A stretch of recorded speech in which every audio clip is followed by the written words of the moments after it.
ওম গণপতি নমঃ। নমস্কার দর্শক বন্ধু, আজ আলোচনা করব জ্যোতিষ কথায় গ্রহরা নিজের স্বক্ষেত্র, নিজের ঘর, সেই সম্পর্কে কিছু আলোচনা এবং এই যে গ্রহদের বশীভূত করা আজও কেউ পারেনি, পারবেও না। কালচক্র, কালের চক্রে যা ঘটার তাই ঘটবে। রামায়ণের একটা গল্প বলি। রামায়ণের মেঘনাথের জন্মতত্ত্ব কিছু আছে, যেমন রাবণ সংহিতায় কিছু তত্ত্ব আছে, রামায়ণেও কিছু আছে। একমাত্র রাবণ নিজের সাধনার শক্তির দ্বারা গ্রহদের বশীভূত করেছিল। রাবণ রাজা যে 9টি গ্রহ তার বশের মধ্যে এনে তার ইচ্ছারি মতো সেই স্থানে বসিয়ে মেঘনাথের জন্ম হয়েছিল। সেই যোগগুণ তিথি, নক্ষত্র এবং গ্রহদের অবস্থানগত মেঘনাথের জন্ম গ্রহণ করিয়েছিল। জোর করে বল খাটিয়ে নিজের তপস্যার বলে গ্রহকে বশীভূত করেছিল। কিন্তু গ্রহর প্রভাব এই পৃথিবীর মধ্যে বৃহস্পতি সবচেয়ে দূরের বড় গ্রহ বলা হয়, যার রং হলুদ। পৃথিবীর মধ্যে আসতে রংটা ফ্ল্যাট হয়ে যায়। কিন্তু রাবণের শক্তি ছিল সেই বৃহস্পতিকে কোনভাবে বসলে সেই সন্তান জন্মাবে, সেই বৃহস্পতির সুপ্রভাব এবং রবি বধায়িত্ব যোগ, চন্দ্র বৃহস্পতি গজকেশরী যোগ, সেই যোগগুলোকে নিজের শক্তির দ্বারায় রাশিচক্রের কুণ্ডলীর মধ্যে স্থাপন করেছিল একমাত্র রাবণ রাজা। কিন্তু কালচক্রে সেই মেঘনাথের কি মৃত্যু হয়নি? অবশ্যই হয়েছিল, কিন্তু বলিষ্ঠ বলবান সন্তান জন্মগ্রহণ করেছিল, রাবণের সন্তান। এই পুরাণ কাহিনী জ্যোতিষশাস্ত্রের বিশাল বড় একটা ঘটনা আছে। কিছুটা তত্ত্ব বললাম তার নিজস্ব শক্তির দ্বারা। মেঘনাথের জন্ম যখন তার টাইম হয়ে এসছে, সে সময় কি করেছিল রাবণ? নিজের শক্তির দ্বারা চন্দ্র, বৃহস্পতি, রাহু, কেতু, শনিকে সব বশ করেছিল। নিজের বংশের গুরুদেব শুক্রাচার্য, দৈত্যদেব গুরুদেব, তাঁকেও বশ করে তা স্থাপন করেছিল নিজের ঘর। তার আদেশে গ্রহরা যে যার ঘরে সেই মানে বশীভূত হয়েছিল। স্বক্ষেত্র বলা হয়। স্বক্ষেত্র বলতে কি? প্রথম দেখুন, এই যে 12টা ভাব, 12টা রাশি, তা 12টা রাশি, প্রত্যেকটা রাশির একটা করে গ্রহ আছে, তার কথা আছে, প্রত্যেকের দুটো করে আছে। আর চন্দ্র ও রবি একটি করে ঘর আছে। সিংহ রাশি আর কর্কট রাশি দুজনে একটি করে, কিন্তু শনি দুটো ঘর, মকর ও কুম্ভ। তেমন বৃহস্পতির মীন ও ধনু, শুক্রের তুলা ও বৃষ। এইভাবে 12টা ভাব, 12টা ঘর। তাহলে রাহু কেতুর কোনো ঘর আছে না? রাহু কেতু যে কোনো ভাবে বসতে পারে, যে কোনো সাবজেক্ট। সূর্যকে বন্দী করেছিল, কিন্তু রাশিচক্রে যখন রাবণ সূর্যকে বসাছিল, কিন্তু বন্দী অবস্থায় যদি রবি থাকে, তাহলে সেই সন্তান জন্মানোর সময় সেই সন্তান, সেই রবির যে তেজ থাকবে না, কিন্তু রবি নিজের তেজ প্রকাশ করতে বাধ্য হয়েছিল নিজের স্বক্ষেত্র, নিজের ঘরে বসে। তাহলে মেঘনাথের ছিল তেজ, তার বল, তার কৌশল, মেঘের মতো গর্জন। রাবণের শক্তি ছিল গ্রহকে বশ করা। বর্তমান মানুষের আছে নেই। গল্পটা অনেকটা বড়, কোনো একদিন শোনাবো কিছু পুরাণ কাহিনী। তেমনি এই যে আমাদের গ্রহদের পীড়া, কষ্ট, দুঃখ যন্ত্রণা আমাদের নিতে হয়, কালচক্র, কালের যা লেখন ঘটবেই। জ্যোতিষশাস্ত্র এরকম কোনো সৃষ্টি হয়নি যে আমরা মৃত্যুযোগকে খণ্ডন করে দিতে পারে। মেঘনাথের পিতা রাবণ সে গ্রহদের বশীভূত করা সত্ত্বকে মেঘনাথকে মৃত্যুবরণ করতে হয়েছিল। কেন? মঙ্গলের ও শনির দৃষ্টি অষ্টম ভাবের উপরে। তার তেমনই কালচক্রে যখন যা ঘটা, গ্রহদের সঞ্চার, জন্মকালীন চার্ট রাবণ জোর করে কেমন বসেছিল। ধরা যাক আমি একটা সিম্পল একটা গল্প ছলে একটা চকলেট আছে। এই যে মঙ্গল মেষের ঘর নিজেই বসে আছে। এই যে 1 নম্বর ফার্স্ট, এটা হলো মেষ রাশির ঘর। মঙ্গল নিজের স্বক্ষেত্র ভাবে বসে আছে, নিজের ঘর। তাহলে কেউ চাইবে নিজের ঘরটাকে পুড়িয়ে দিই, খারাপ করে সৌন্দর্য সাজাতে চাইবে। তেমন শুক্র তুলা রাশি, নিজের ঘর, নিজেই স্বক্ষেত্রে বসে আছে। চন্দ্র এই যে চন্দ্র নিজের ঘর কর্কট রাশি নিজেতে বসে আছে, রবি নিজের স্বক্ষেত্র সিংহ রাশির ঘর নিজেই বসে আছে, বুধ নিজের ঘরে নিজে বসে আছে, শনি নিজের ঘর মকর। তাহলে এইভাবে যদি বৃহস্পতি মিনের ঘর নিজে বসে আছে, রাহু কেতুর ঘর নেই, কিন্তু রাহুকে আদেশ দেওয়া হয় কোন ঘর তোমার সবচেয়ে ভালো ফলদান করতে হবে সেখানে গিয়ে বসো। তাহলে রাহু বেছে নিল মিথুনের ঘর, তাই মিথুন রাশিতে রাহু ভালো ফল দেয়, তমবস্তু থাকে।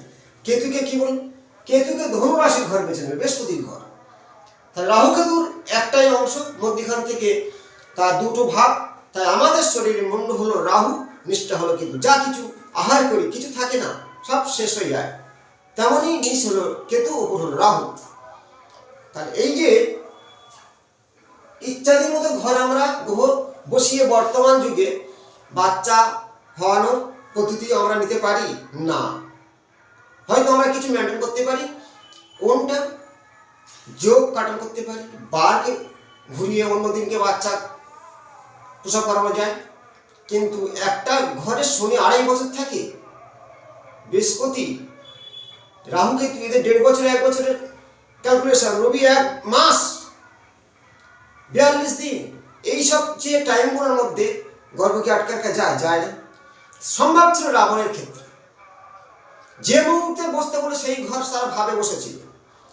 কিন্তু কালচক্র গ্রহদের সঞ্চার হয়, সেই সঞ্চারের সময় রাবণের ছেলে মেঘনাথকে মৃত্যুবরণ করতে হয়েছিল, ভয়ঙ্কর বিশ্বভাবে মৃত্যুবরণ করতে হয়েছিল। তাহলে কালের উপরে আমরা কেউ নয়। বৈদিক জ্যোতিষশাস্ত্র অনুযায়ী মনি ঋষিদের যে কথা, সেই সূত্রগুলো ধরে আমরা কিছু আগাম জন্মছক থেকে কি ঘটবে, কি ঘটতে চলেছে তার সূত্র বের করতে পারি। তাই নিজেদের ঘর যে কোনো ছকের মধ্যে আপনার যদি থাকে, বৃহস্পতি নিজের ঘর নিজের অবশ্যই ভালো হবে। এখানে একটা ব্যাপার আছে, শুক্র নিজের ঘর অবশ্যই ভালো হবে। স্বক্ষেত্র মানে নিজের ঘর ভালো ফল দান করবে। এবার আমি একটা গল্পে যাব। নিজের ঘরে তো আছে, ঘুমাচ্ছে না তো। ঘুমানো বলতে কি, এই যে ঘুমানো গ্রহ ডিগ্রি কম, বালক অবস্থায় সবে প্রবেশ করেছে 1 ডিগ্রি মানে 0 ডিগ্রি, এদের বলা হয় ফল দিতে পারে না, বা সেই ঘর ছেড়ে চলে যাচ্ছে, 28 29 হয়ে গেছে। তাহলে সেই বৃদ্ধা গ্রহ সেই শক্তি থাকে না, ফল দেয় না নিজের স্বক্ষেত্র হলেও।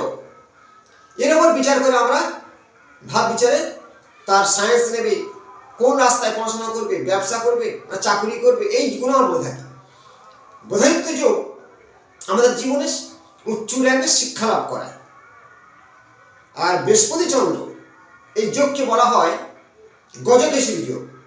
যদি কোনো ছকে থেকে যায় বোধায়িত্ব যোগ ও গজকেশরী যোগ, ভালো ডিগ্রি মান নিয়ে ভালো নক্ষত্রে তাদের জীবনে উচ্চ র্যাঙ্কের প্রতিষ্ঠা লাভ করে থাকে।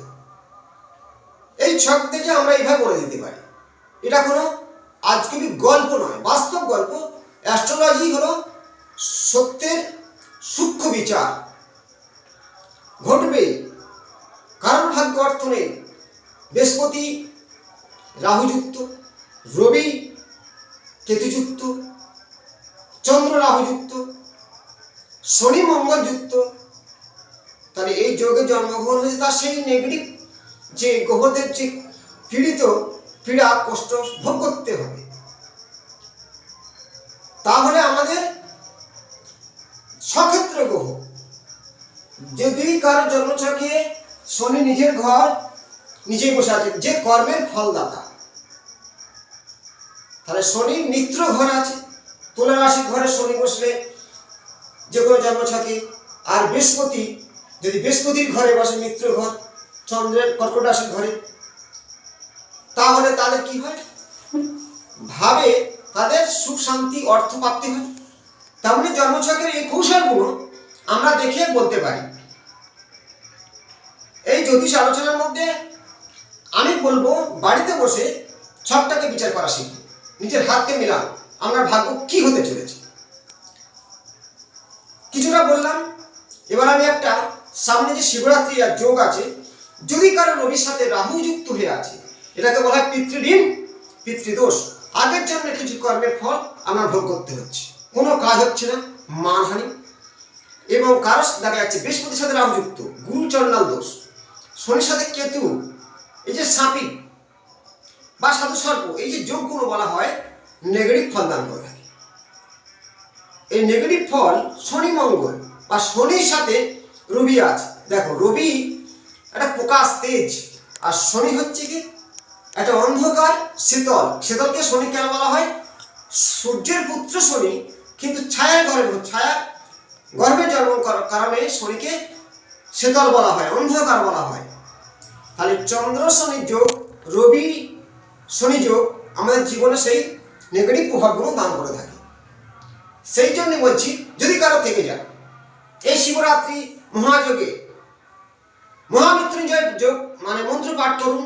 শিবের কিছু দ্রব্য আছে শিব সন্তুষ্ট করা, আখের রস দিয়ে চান করাবেন। পঞ্চ জিনিস আছে, পঞ্চ জিনিস মধ্যে ঘি, শর্করা, মিছরি, মধু, অগুরু, গোলাপ জল, সাদা চন্দন মিশ্রিত করে শিবকে চান করান। তারপর আখের রস দিয়ে চান করান। তার পরবর্তী শিবের প্রিয় ফুল ধুন্দ্রা ফুল, আকন্দ ফুল, ধুন্দ্রা ফুলের যে ফল কাঁটা হয় শিবের কাছে দিন।